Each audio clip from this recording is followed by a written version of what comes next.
All right, we are back here on the podcast, getting ready to talk some spring training baseball. You're talking with the Mets today because a lot more stuff going on in camp than the Yankees right now, who seem to be just basically Juan Soto's hitting nukes, Spencer Jones hitting nukes, and we can sign Blake Snell. I think the Met camp's more interesting side right now, so there's some jobs up for grab here. I talked to this guy in January. We did some December, we did some Mets offseason stuff. Martino Puccio is back with us. Martino, how are you? Mike, good to talk once again.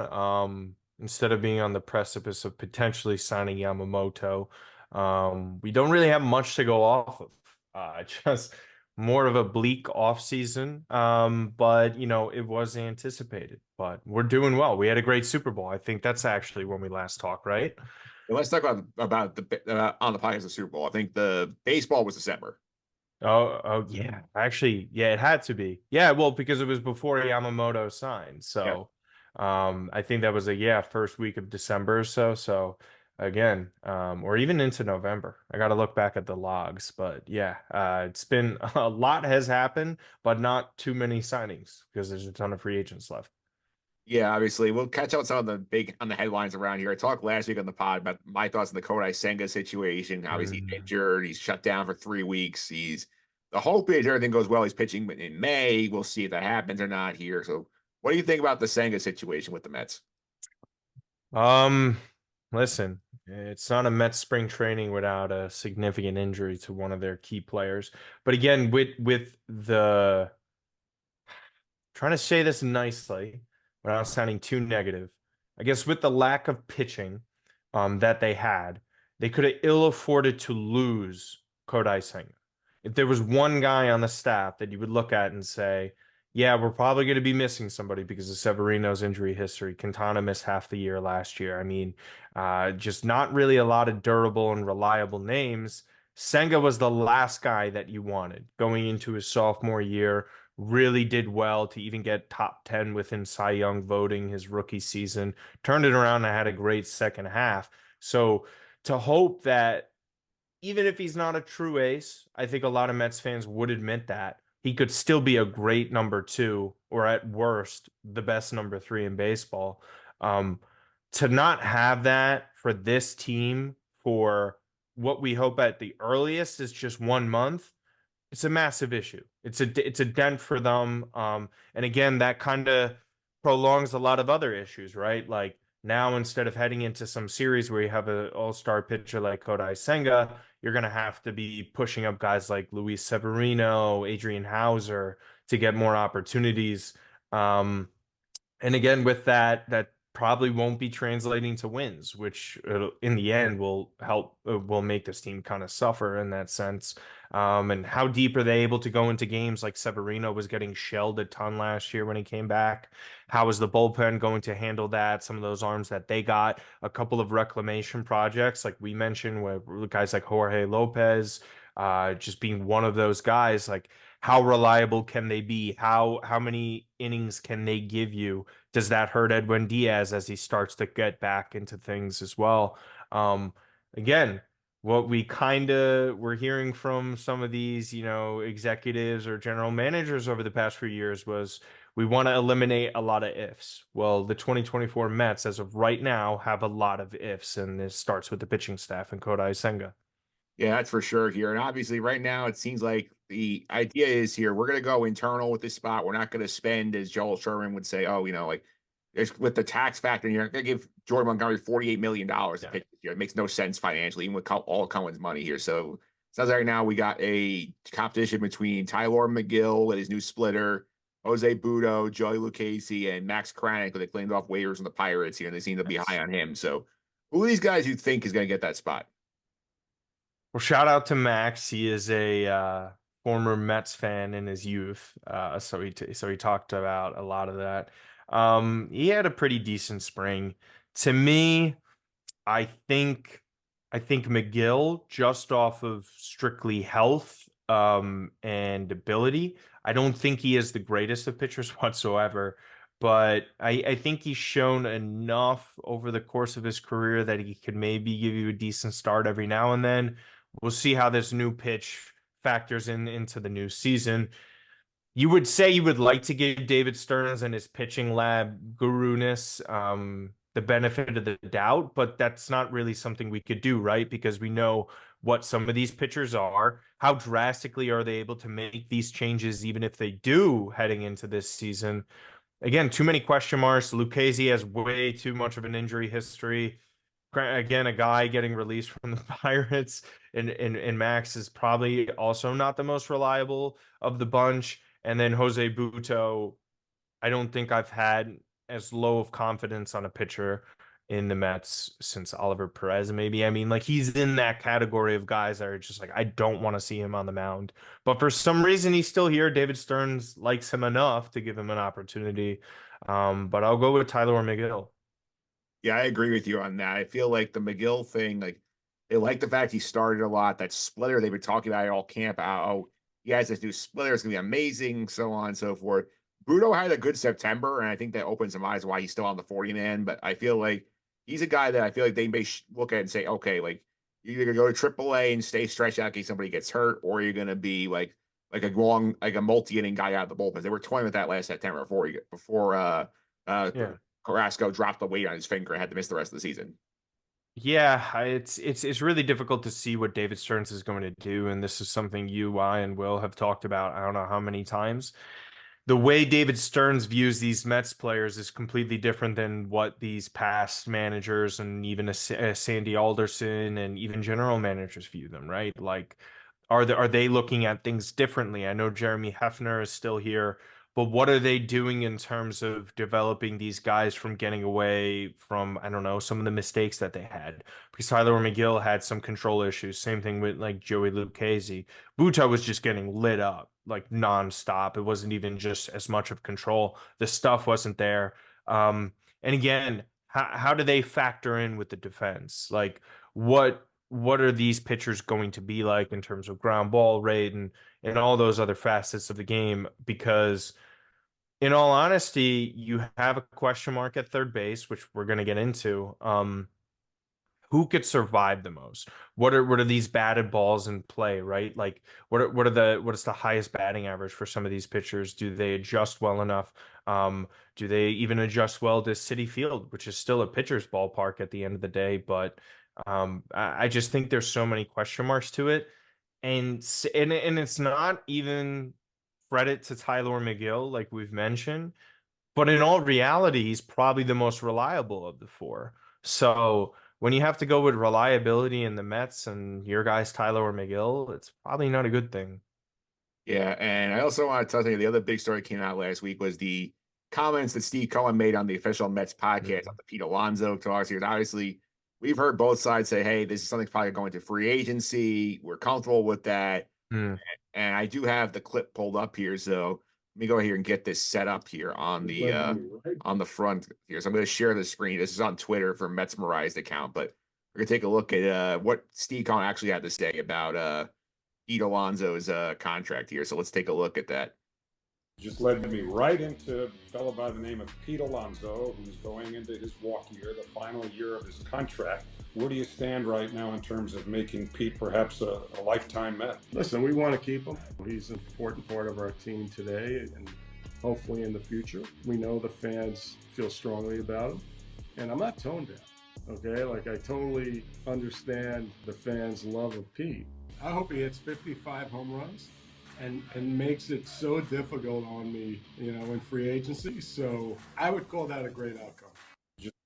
All right, so that was Cohen on Pete Yeah. Alonso here, and I think it's interesting. He basically guaranteed free agency. He says, "Look, I know the fans want him. Like, I'm not tone deaf. Like, I want him to be part of this team here. I hope he hits as a massive year and makes us hard on us here." This feels like a situation with Alonso where Cohen basically saying, "Okay, it's a good place like Brandon Nimmo.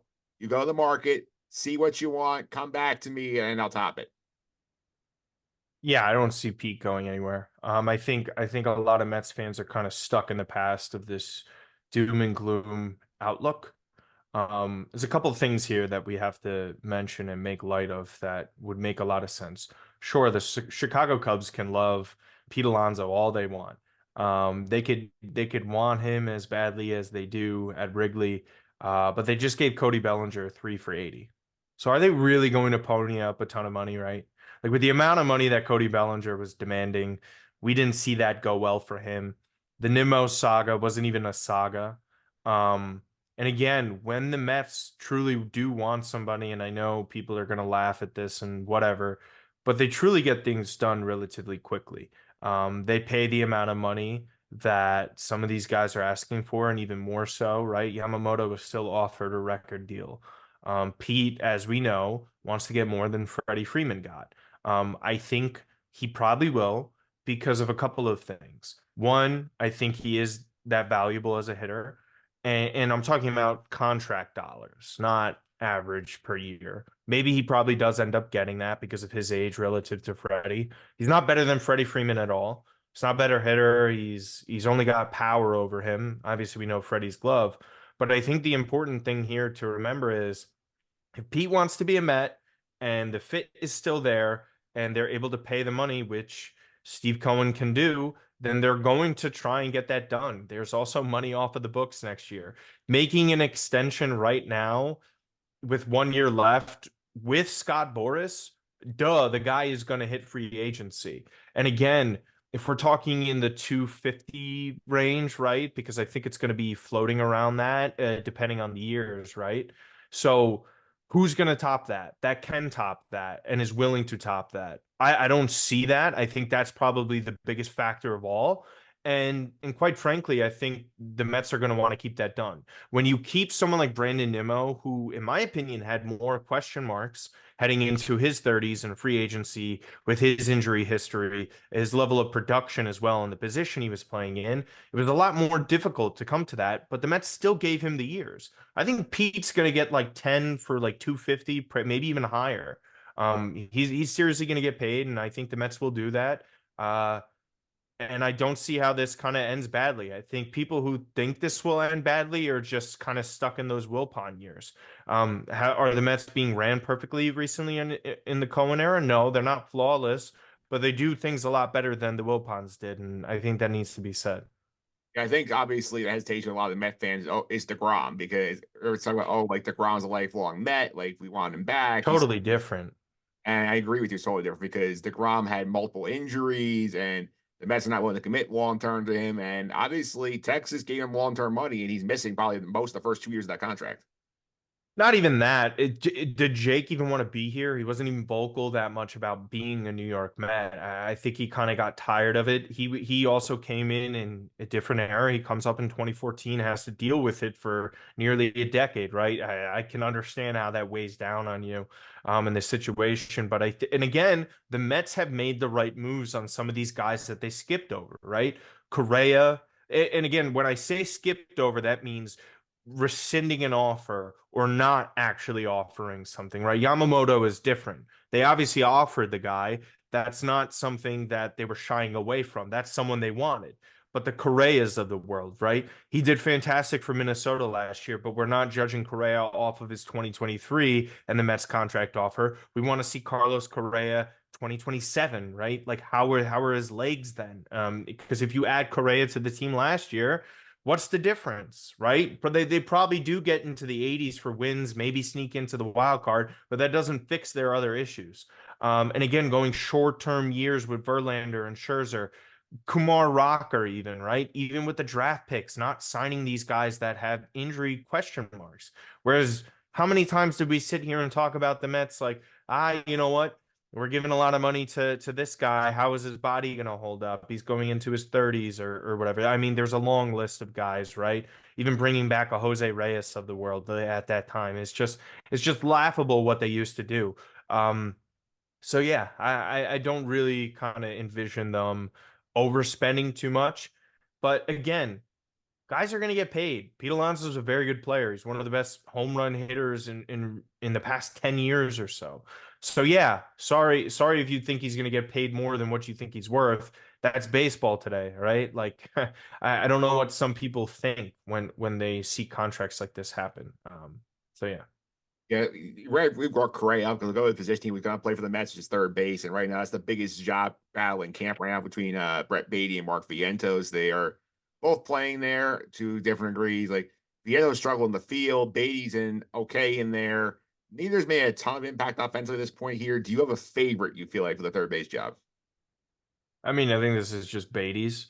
Uh, if he loses it, then that's just a wash. Like he's gone. He's not even going to be on the Mets in 2025, right? Like what else is there to say?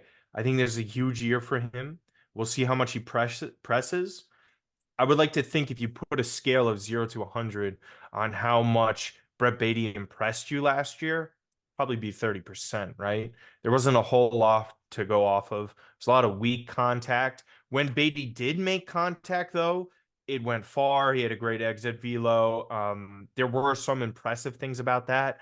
Again, average at best in the field. And also when you compare to Mark Vientos, that's not necessarily a great thing. There is the extent that Brett Beatty could have been pressing. He hasn't been fully healthy, which is another little concern, right? Thumb issue in 2022, kind of having some issues in 2023. He just looked completely lost at one point. Again, that's also a confidence thing. And how many times have we seen Mets players struggle, go down to the minors, come back up, look great? Very rarely, right? So for me, it's a huge make or break year by Brett Beatty. And I'll say this now, I don't envision him even being the starting shortstop come July. I don't really see where he's going to stick out here. And even the same goes for Vientos as well. Vientos' best shot to stay at a major league club right now is be a key DH hitter. I think he's going to strike out way too much. We've seen that virtually at every level.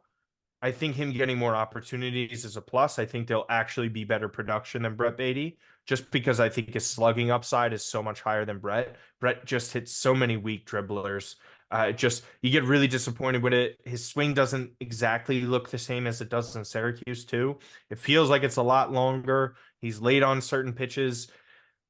To me, I worry about Brett Beatty. If he turns it around, fantastic for him. But I'm really not high on either of those guys. You knew I never really was. But I try to give the benefit of the doubt. But I think it's Beatty's out of camp. And there is a scenario and situation in which I don't even think he starts by July. Yeah, it's certainly a possibility here. I will also say here, keep an eye on the third base too. That they have a lot of these infield prospects that are going to be hanging around AAA this year. Like you start seeing like Jet Williams or Acuna start getting work at third. It'll tell you like what they feel about Beatty. Yeah, and that's saying something because those are two guys with short statures. I think Jet's 5'6", Acuna's 5'8", 5'9". So these aren't even really big physical profiles. And you mentioned it too, like what is the future for Jeff McNeil at that point? I think there's a realistic scenario where Jeff McNeil and Starling Marte are off the Mets come this offseason, where they have more value in these guys that would fit into second base. Again, keeping Jeff McNeil, a different topic, different story. But with that, yeah, I mean, nothing is safe. Joey Wendell is obviously there as well. Listen, third base has been an issue since the captain left. Uh, and to be quite honest with you, I don't really see light at the end of the tunnel at that position. I don't think we really have anyone that's close, that's a true third baseman in the system that we could rely upon. Jet and Acuna would be players that are switching positions, right? So this isn't even like something that they're major league ready for. Yeah, I don't know. Again, it's a different regime, so we're kind of hoping that things get fixed for Brett Beatty, but confidence is kind of low. It's also where the Ryan Mauricio injury kills him. I think Mauricio, I said back in December, I think Mauricio is healthy with beating Beatty out of camp for this job. Yeah, honestly, I did both of these guys. Depending on who would to have struggled more. I think Mauricio could have taken either position. I think he had more upside than both from what we've seen of all three at the major league level. We don't. I think guys can recover fine from an ACL. I know Mauricio heavily based on his athleticism, but today a torn ACL is completely different, and especially in baseball, we're not a torn ACL in the NFL and the NBA is totally different than a torn ACL in baseball. We've seen guys come back from that. Will he be as sharp as he used to be? Probably not, but again, he wasn't this type of tool or plus tool outfielder. So he's really just going to have to be strong on the base paths and whenever he gets an opportunity in the field. So yeah, I mean, listen, I think you're right in that. I think Mauricio would have taken the job from at least one of them, right? So and again, you kind of wonder how they deal with that pressure. Because I truthfully think there's an enormous amount on both. I know Stearns will try and take the light off of that. I'm sure Carlos Mendoza will do the same thing. But the reality is this: your top-rated prospects that weren't traded away for key pieces, right? We've seen and heard the rumors of a Brett Beatty uh, being rumored in trade offers for certain players. I think JT Realmuto was one of them a few years back, and now you have this. If they don't produce, all hell is going to break loose within the fan base for sure. So we'll see what happens. I think it's the ultimate question mark for the New York Mets this season is what do Brett Beatty and Mark Vientos give you? Yeah, and Vientos obviously they factor heavily to DH because the DH situation, you look at the Mets, they said basically like we don't want to give JD Martinez like a huge amount of money here because again, the Cohen tax, I think you're probably like 38 billion for a year, roughly like that. If basically always turned down the 1 for 20 with the Giants, is again a lot of money for a guy who's 37 years old. The Zips projections think Vientos will be better here. It seems like here the Mets don't want to plug one guy into DH. They want to use it to sort of rotate guys in and out. Maybe get Marte some at bats there, Pete some at bats there, like use Vientos there against righties. Maybe DJ Stewart makes the club. I feel like they're content to rotate that spot, which is an interesting strategy. Sort of goes counter to what like a lot of teams are doing now. I also don't even think that's like the long-term idea for them too, right? I think this is just a circumstantial 2024 situation where you're saying to yourselves, all right, we can't really pay for DH, as you mentioned, on the free agent market, and even the guys that we're sort of linked to at this point. Platooning is that great for Mark Vientos? We were talking about an opportunity for him, right? So that means playing as often as he could. And I think you're right in the way that they're going to approach it. But you're talking immediately to start the season too, right? So I think Vientos has to earn and get that sort of job that would allow him to get plenty of at-bats. And I think he'll get that. I think he'll be the guy out of camp. I think he'll get his opportunities. Maybe even a Trace Thompson will get factored in there. Like you said, Pete. What do they do with getting another catcher in? Does Francisco Alvarez say he's like swinging a really good bat, but they don't want to put him at catcher every single day? Does he get slotted into that DH position? I don't think that's completely out of the question either.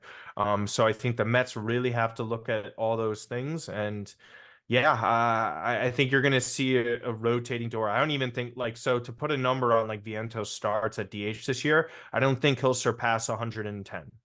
Yeah. I think Vientos, like I think if he gets more than 400 at bats, that's a win for him. It is, and I think that's probably a good thing for the Mets, right? Because I don't think Stearns is that type of guy to just keep on like going back and forth with the same negative results as a Billy Epler would or some of these other guys, right? Because Daniel Vogelback is the perfect barometer and situation to read, right? Like we heard Buck talk about it. I didn't want to start Vogelback every single day, but I was told to start Vogelback. So what kind of way does David Stearns manage? And from everything we know in Milwaukee and about him, he's not a micromanager. So I think if guys are underperforming, a guy like Carlos Mendoza will sit you. You will lose your opportunities if you don't produce. So I think they'll have a little bit more patience than most clubs because they could afford that this year. But I wouldn't say it's that much of a leash that some might believe. Yeah, and let's go to some of the guys who are on the fringe of this roster. I feel like at most this, if everybody stays healthy, they're looking at basically like one spot on the bench. Basically, is a guy who could fill in or maybe two bullpen guys, but the bench spot I think is more interesting because DJ Stewart had the hot August. They tender him the contract. It's a split deal where you can go to the minors. He's an option left. Trace Thompson they bring in. He's been crushing the ball in camp. They bring in G-Man Choi and Luke Voigt, sort of like DH adjacent options. And we said G-Man Choi had a nuke the other day, so interesting to see like what they want to do here with that last spot because like obviously they don't have a true caddy at Pete unless you want to consider Vientos that guy. They have more outfielders. They might want to get Marte DH time. Like they prioritize defense. There's a lot of ways they could go with this last spot. Yeah. I kind of foresee Luke Voigt being the odd man out in all of this. I think him getting an opportunity is great. I believe he also played in Milwaukee at one point when Stearns was there. So again, like there's options to this. I don't really foresee any of these guys really sticking for the long term. Again, DJ Stewart might be the more impressive of the bunch. I think his approach as a hitter was the most refreshing out of all these guys, Well, especially the people who were on the team last year, I should say, right? So with that, I think DJ Stewart has a very good chance of making this ball club. And again, David Stern's valuation and philosophy is completely different than what most people have. So everything that we thought and knew about the Mets last year should probably be tossed out the window with this guy. So ultimately, I think Luke Voigt, odd man out with this, especially if Troy comes back healthy, because he had a couple of injury bugs last year. He looks fresh and clean, as we saw with that first home run. And he's a real heady baseball player, too, right? Yeah, anyone coming from the Rays organization or had success in that Rays organization is usually fundamentally sound. And that's something that kind of aligns with what David Stearns is trying to do, a la, the Harrison Bader signing and so on and so forth. Yeah, I think they'd be careful what they do with Trace Thompson too. I feel like he's a guy they like, and I feel like I don't think he has options left. So I feel like he's not gonna make the team unless he's actually gonna be like playing every day. I don't think they want to risk waiving him and losing him because I think knowing Bader's injury history, some of Nimmo's history of injuries, I think they're gonna Trace Thompson this year. Yeah, again, they're just outfield options, maybe stepping at DH at a certain point. He hits righties pretty well too. There's just a lot of different question marks like this, and I know we'll get into it as well, but just how quick of a hook do some of these guys in AAA have, and how quickly will they come up if some of these options fail, or these quote unquote lottery tickets in free agency? Because we know Stearns has had a stroke of luck in the past. Not a stroke of luck. I mean, it's a trend what he was doing there. Like a Marcus Thames, for example, like how well he was playing.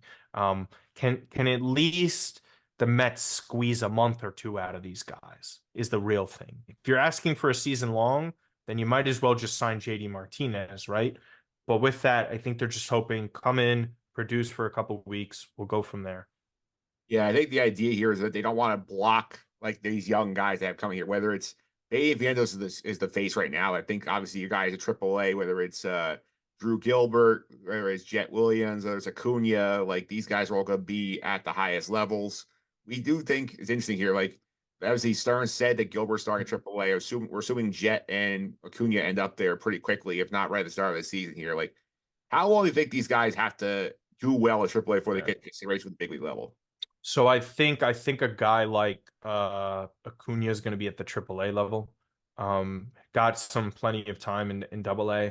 Gilbert didn't have the most time in AA, but I think Stearns is a guy who likes to progress guys faster through the system. And I think that's something you're going to see with the Mets. Like even again, like a guy like Alex Ramirez, for example, being on the 40-man roster, protecting a guy like that. And I think, he's very young and, has gotten a lot of experience in the minors. I think David is going to try and like not toss them in the deep end per se, but have them ready. And Stearns has said this multiple times in pressers and interviews where he's saying, if you are in AAA, that means you are one call away. And he's going to act accordingly. So meaning if you're playing well and we're struggling with some guys at the major league level, don't be shocked if the call comes. And he kind of said it in a way of like, hey, it's very realistic. These guys are up in 2 weeks. You don't know what's going to happen. Again, he wasn't running Milwaukee last year, but the philosophy was there, right? Remember when the Mets met the Brewers, and they started calling up all their top young prospects, and that ended up helping them win the series against the Mets. I forget their center fielder's name. The mind's escaping me. But you see that they're not scared of it, which is very important because we know what we saw with in Alvarez or even Beatty and Vientos to an extent. These guys were torching in AAA for weeks on end, and they're not getting the call up. With David Stearns, I don't believe that's going to be the case. As far as Jet Williams go, just to say that on him real quick, I think Jet is definitely much later into the season. If Jet Williams is up prior to, there's either probably pretty bad injuries or he's the best player in the minor leagues, because I don't really foresee that.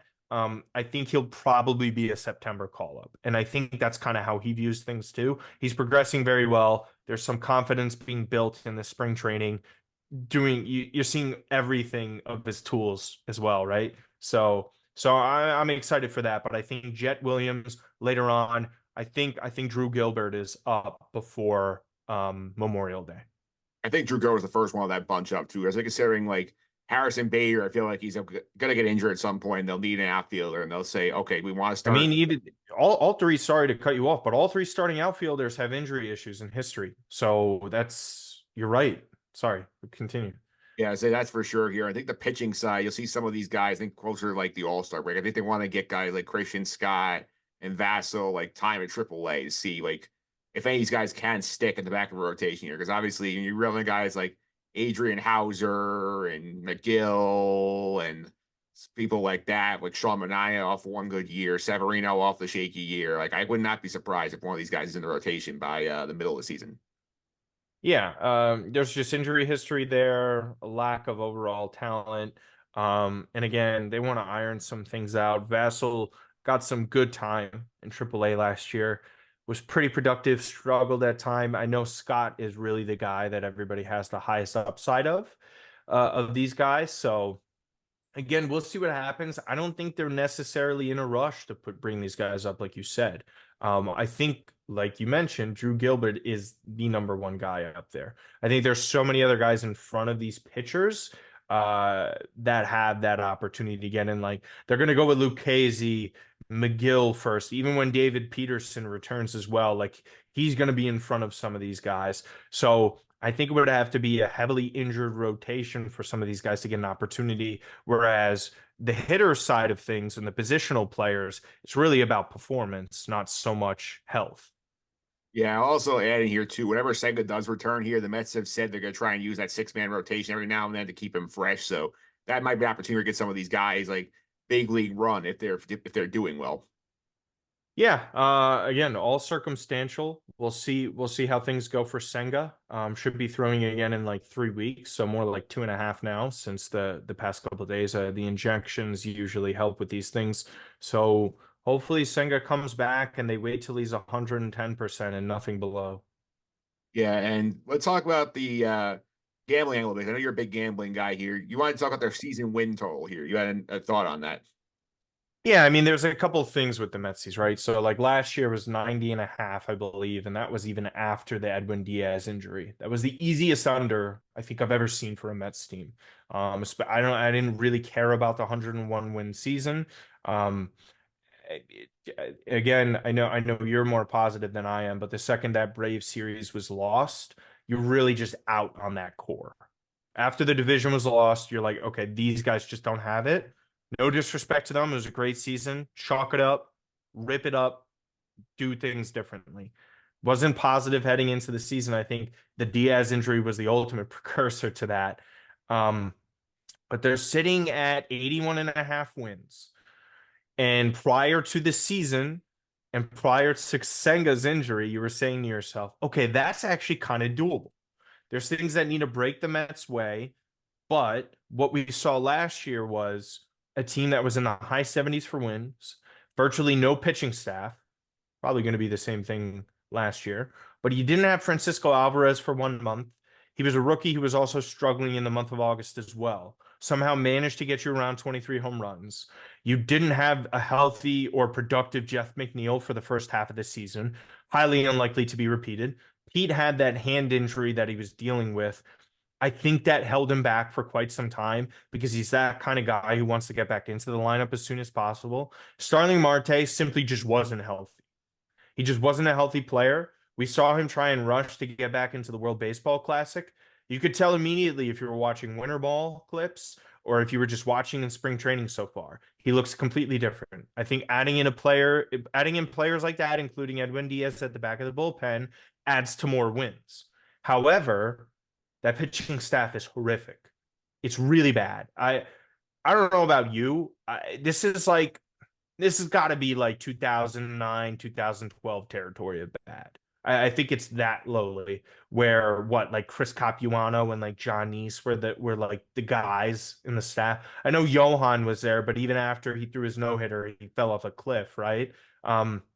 There isn't really too much to go off of or feel positive that the Mets will be in some of these games. You would hope that the bullpen is mediocre. I think it could be mediocre, especially when you have the best closer in baseball. I think there's a gap to be bridged. And again, as far as starting pitching goes, there's a lot of question marks. Sean Manaea, Luis Severino. And again, this is just, I'm not talking about health. I'm talking about quality. I'm fine with Quintana, but Quintana is your number 2, your number 1 right now. Probably not the biggest of positives. Senga is going to be missing at least a month. I think around this 80-win window is exactly where you're going to see the Mets. And as of right now, with the 81.5 at minus 105, I would go under because, again, you need 82 wins. I don't think the Mets are going, as of today, are going to have a winning record with the team that they have in place. And on top of the Senga injury, I think something that makes more sense is Mets at 80 plus wins. That's at minus 134. You buy yourself some room for 2 wins. And the odds aren't that significant of a difference. That's one thing I was looking at that makes the more sense. I would say the minus 134. Or if you're just a total Mets doomer, why not take under 81.5, right? Because those are better odds. And then I guess for the other angle, if you're a very positive Mets fan, the Mets to make the playoffs is at plus 180, which again would have to see a Brett Beatty play very well, the pitching staff to exceed expectations, which I think 9 out of 10 Mets fans will tell you they won't. And yeah, I think you're just going to need production out of Vientos and Beatty to overshadow those things, and those players who were injured last year are healthy this year and productive. And that's your avenue for the Mets making the playoffs at around 84 to 85 wins. And Senga comes back and you assume pitches the entire season at the level that he did last year. So again, it's a lot of stuff to break their way just for 84 wins. Yeah, and obviously they have to survive on Senga first. I'll take a look at their April schedule here before we wrap it up here. So obviously they played the Brewers for 3, the first series of the season at home. I'm going to go back here. I'm in July. So here we have Detroit at Cincinnati, at Atlanta for 4 games. It's going to be a rough 4-game series to get the Braves because you figure you're probably starting 4 of the Mania, Severino, like McGill, no off days for 2 weeks, as you could see with the schedule as well. So yeah, you might get a 6 starter thrown in there as well because they might just say, we're not going to push these guys, and maybe we get quality, get them a little more rest. So yeah, a lot of baseball games in there. And again, only the Braves games, division games as well. There's a lot of out of division games and difficult ones at that, right? So even the bad teams or less talented teams that they're going to be facing on the schedule, the Reds, the Tigers, the Royals, and Pirates, they're scrappy teams. These are not going to be easy series. I don't think there's that many awful teams. The Royals, again, spent a lot of money. They embarrassed us in Kansas City last year. They were terrible. But they embarrassed us. And there's more talent being brought in there, right? Seth Lugo, for all we know, could be throwing a 6-inning shutout against us. Don't be shocked by that. But continue. Yeah, and then you have the West Coast over the Dodgers, the Giants. They get to see Shohei Yamamoto, that's definitely a 2 out of 3 loss in that series at best. You get the Cardinals and the Cubs to end the month here. Honestly, it's like the Mets. If you're 500 by the time Kodai Senga comes back, that's a win. It's a miracle. I think that's a miracle if they're 500. You're losing the series against Atlanta. Again, they have to pick up the slack against the Pittsburgh, Kansas City, Cincinnati, Detroit's of the world. I know, again, it's a home series against Milwaukee. Milwaukee's still very tough. How many times do they win their division and are a playoff team despite whatever lack of playoff success they have? They're still doing that. And again, Dodgers and Giants it's nice to get it out of the way in April, right? But holy crap, I could maybe see 1 win out of that entire thing. Yeah, it's honestly, I think if you want to have hope going out of here, I think you'd be 8-4 in those first 2 homestands against the Brewers, Tigers, Royals, and Pirates. If you're not, that's a rough go. And hey, it would be very Mets to start out 8-4, so I don't think it's as far fetched as some might think. But even then, that Cubs series right there bleeds into May if you want to leak into that, because again, we're talking best case scenario for Senga at the end of April. Say it's not because it's the New York Mets, so it's not best case scenario. We're talking about mid-May, smack dab again. Look at that. Look at that schedule right there, starting on May 10th to the 22nd. And you tell me that they're going to come out looking good. And we're completely ignoring the Tampa Bay and St. Louis series away and hosting the Cubs for 4. So just look at that. And then by the way, your days off, and then you have the Giants, the Dodgers, and then last year's NL pennant winners into June. So it's going to get ugly. And quite honestly, I think that window right there of the Braves and Atlanta series is where you start to see some of these prospects get called up because guys are probably going to be struggling at this point. This is going to be bad. It's going to be a bad start to the year. May is like they're going to be potentially 10 games under 500 by the start of June. Yeah. And then Mets June swoon enters, right? Yeah, obviously they don't like they've got the key to them here. They need to score more runs than last year. They have to win games more often, like 6-5 or 7-3, 7-4 than they did last year. And they need their bullpen to step up here because you're not asking you're not Severino or Mania or Hauser. Yeah. You need this bullpen to pick you up. Yeah, we don't even ask for a sub 3.5 ERA from these guys, right? I think if there's one guy, it might be Quintana. We might be so lucky to get that. And again, with that, like you're mentioning, I think if we want to speak positively on one thing, I think the Mets offense is kind of underrated to an extent. This isn't awful. We've seen worse, obviously, but there's productive all-star level talent on here. Francisco Alvarez, possibly the worst version of him that we saw, hit 23 home runs as a catcher. And he might hit You seventh know? again this year. Say that again. Might hit seventh again this year too. Uh, that's depth. Brandon Nimmo gets on base. People can hate him all he wants. Brandon Nimmo is a very productive player. Starling Marte is not going to be the bad Starling Marte that we saw last year. Again, Pete Alonso, it's like almost a guaranteed 40 to 45 home runs. Where else do you get that in the majors? You probably don't, outside of Aaron Judge. And even then, Aaron can't stay healthy at times. Francisco Lindor, probably going to be the most underappreciated star of his generation at this point. Doesn't help when you play for teams like the Indians/Guardians and the Mets. Yeah, there's talent there. And then Jeff McNeil won a batting title. The worst version of Jeff McNeil was last year. He's a multiple award-winning player. This guy's good. These are good players. I know a lot of it hinges on the type of guys like Beatty and Vientos.